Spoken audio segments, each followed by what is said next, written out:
100% complicated. And I don't understand them all the time. Sometimes, but not enough, I think.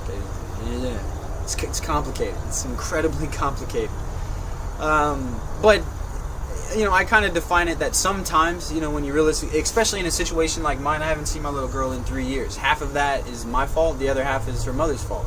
And so, half of that is my fault because I've been in Chicago. I've been doing, as you continue to watch these videos, you understand more and more of the work that I have been doing over the past 3 years, from March 2nd, 2016 until today's the 3rd of October, 2018. And there's tons of work. There's tons of work that I've done. Tons of ministering, tons of hands-on work, tons of all kinds of things. And so if it's something that you're interested in, continue to watch, man. Ask questions, do whatever you want to do. Or not, I don't really care.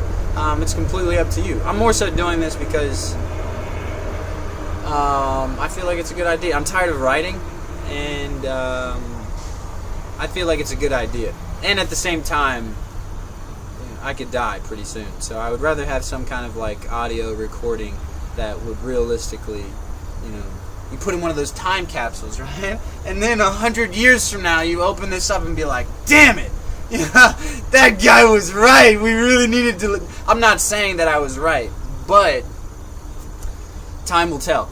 This is my opinion. This is my experience and my feelings. And so that 3-year gap between you and your child and my situation, as young as she is, sometimes it's better. If you love something, they always tell you growing up as a kid, you let it go, man. And if it loves you and you really love it, then eventually it'll come back. And so I would rather remove myself and stay removed from the relationship. And that's kind of it goes into the whole gray matter thing, the gray matter of America.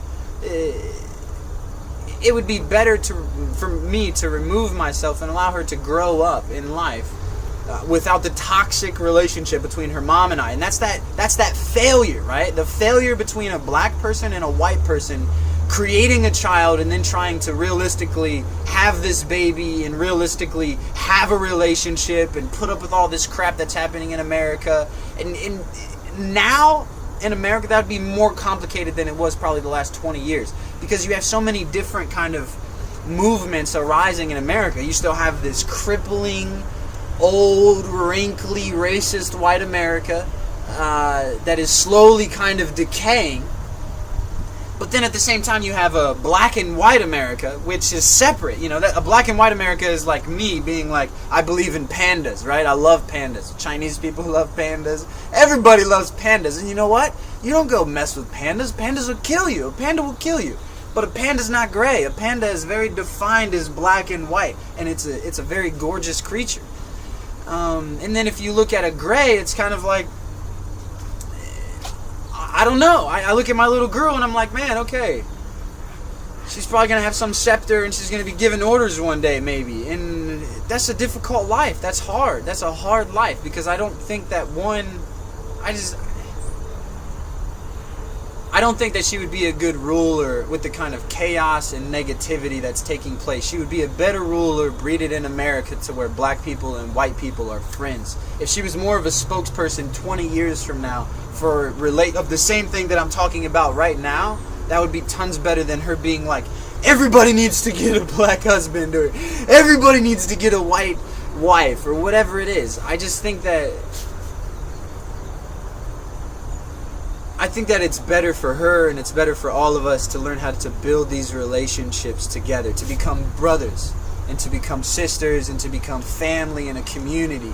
And I'll go ahead and kind of complete this on a segment, on a small understanding and realization of, that I've had about Chinese and Korean and Japanese people when they come abroad. And it's different than anyone else. I mean, you see it among Somalians and Africans and some stuff like that, but I don't think it's as nearly as strong as it is among the Asian people. You'll see Asian, Chinese people come from China and come to America and they walk around in packs everywhere. Every single one of them, I'm convinced, they all know each other. Every single one of them are connected somehow in this community. And to me, that's so awesome. It's so awesome because it's the one thing that we don't have in America. We have this individualistic, capitalistic, selfish, materialistic, and greedy kind of society that we live in. In building anything on top of that, let alone biracial relationships where biracial relationships are just, they're good. They can be good relationships. You know, I love Pocahontas. You know, Pocahontas is a good movie. But the realistic thing is that even during those times, the white people were trying to kill the Indians, and the Indians were trying to kill the white men. And in Hollywood, you know, that marriage can bring them together, but that never happened. You know, there's no real testimonies of, what was his name, John Smith and Pocahontas. That's not in our history books.